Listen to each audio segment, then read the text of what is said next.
All right, Zach, talk about the biggest key matchups in the game. I'm curious for you first. What do you think the biggest key matchup that UCLA needs to win in this game if they want to beat Utah? They need to be respectable up front. It's going to be dominated by the trenches in this game. Can UCLA respectably keep themselves upright? And I'm not sure if Utah was one of the best teams at dominating the trenches on their defensive line, sacking quarterbacks, but the Bruins couldn't keep Ethan Garbers up last year. They just could not whatsoever, the starting quarterback for the Bruins in 24. If they can't keep Nico up, he's going to throw picks. He's not going to have time, and the Tennessee haters are going to have a field day, right? They're going to have, the hate watchers are going to have a field day, but it won't really be Nico's fault. So it's truly, can UCLA be strong up front? And instead of putting all the pressure on Nico, can they also, with an improved O-line, run the ball? Because the Bruins were horrific last year under Eric Bieniemy, last year's OC, at running the football, which put a lot of pressure on UCLA's quarterbacks. As much as everything's on Nico, they have to be able to run the ball. And they have some dynamic players in the running back room. But if you can't win up front, I think UCLA will struggle significantly to move the ball. I don't think that's the case, but if they do, that is the place to look at. I agree. I think this game will be won or lost in the trenches, and it's, Utah clearly has an edge there, especially on the offensive side of the ball for me. The Utah offensive line against the UCLA defensive line. Look at whatever college football list you like when talking about offensive line, top 10, top 5, whatever it may be. Utah more than likely going to be on there. They have arguably the best tackle duo in all of college football, all 5 starters back from a unit that was pretty good last season, and I think they are going to have a huge year too. And this is a UCLA defense in front 7 that's replacing a lot. You guys ended the season on such a high note last year, led by your defense, but then you lost so much of it. I think that's what's got to be one of the frustrating things for Coach Foster is you're trying to build this culture, build this momentum, and then you lose so much of what was going right for you. So, and then it's where it's big to get Nico on the offensive side of the ball. But to me, I do think that Utah's got a really good shot to establish the ground game in this one. I expect the Bruins to load the box when you're dealing with an athlete like Devin Dampier at quarterback. Wayshawn Parker, their running back who came over from Washington State, he had over 700 yards on the ground last year. And just the size and strength that Utah has up front, you're going to need extra bodies in the box. But I'm not sure it's going to matter because there's still only so many guys you can put in there while still being mindful of pass threats, pass catchers on the outside, even if they're not the most prolific pass catchers over there. So I do think that's another thing to keep in mind here is just, hey, you can only put so many in the box. And I do think Utah is going to have success on the ground there as just getting everything going there too. So very curious to see how this Utah ground game is going to get going. But then it's also about, hey, on 3rd and longs, is Devin Dampier going to do something you talked about, Zach? Is he going to turn it over multiple times? Is he going to do a better job of taking care of the ball in this one? When I watched Devin Dampier play last year, I was very impressed overall, but I do feel like there were times he took chances that he shouldn't have. Now, granted, maybe that was because his defense was nowhere near as good as this Utah one is. So hopefully Utah, Jason Beck, Kyle Whittingham especially hates turnovers. So I think he's going to be trying to drill in his quarterback's brain not to put the ball in harm's way, but I think that there are a lot of unprovens on the outside for Utah at receiver. There's some players I like in the secondary for UCLA, but I don't know if they're proven elite corners in the Big Ten. I don't think I'd say that overall, Zach. So that's another intriguing matchup on the outside because you're going to end up in 3rd and long at different points in this game. Like that's just a fact of the situation. And I'm curious to see how Devin Dampier will perform against this UCLA secondary. Yeah, there's a lot of moving pieces, a new secondary coach, just about every positional coach outside of DeShaun Foster, Jerry Neuheisel, and UCLA's defensive coordinator have changed. So they have the same voice for the first time since COVID as the leader of the defense. It's just, can Coach Martin, the new leader of the secondary for the Bruins, who's brought in a lot of pieces, can they all step up? There's a lot of shifting parts in 24 on the defensive side for the Bruins, and it took them at least 6-7 games last year in DeShaun Foster's first year before they started making plays.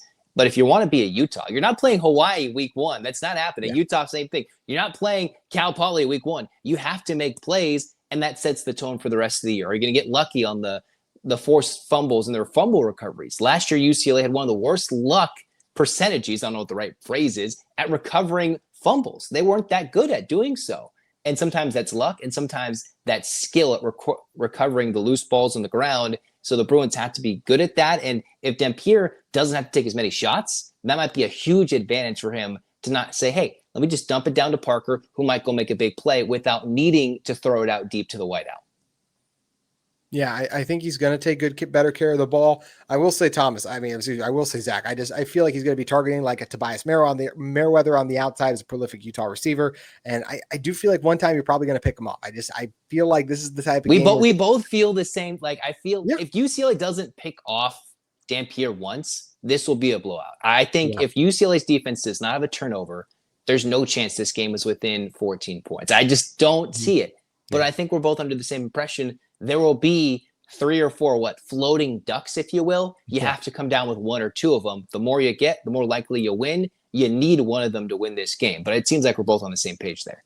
Yeah, it just feels like to me at some point Dampier is probably going to put the ball in harm's way. Well, whether that ends up being a turnover, like can UCLA capitalize on those opportunities? Utah's got that Tobias Merriweather I mentioned. I think he's a pretty good jump ball, 50-50 type target. So I think he'll have a chance to come down with it and make some plays too. So yeah, Utah's offense, because of that offensive line, probably has the advantage on that side of the ball. But then when we flip it over to the other side, can that Bruins offensive line to me keep Nico clean in the pocket? And can UCLA have a balanced offense and run the ball? I think UCLA's offensive line has a chance to be decent. There's a couple of returning starters there, but the problem is, Zach, is it's a lot of new pieces trying to come together against a Utah team and a defensive coordinator in Morgan Scalley, who I think is one of the best in the sport. You look at what he did against USC just a couple of years ago, and he's part of even Dorian Thompson-Robinson. That was Morgan Scalley back then a couple of years ago when UCLA went up to Utah for that one crazy game. So he's a very good defensive coordinator. There's some questions about who's going to get after the quarterback for this Utah team, but because of the blitz packages they can draw up, I do think because of Utah's linebacker core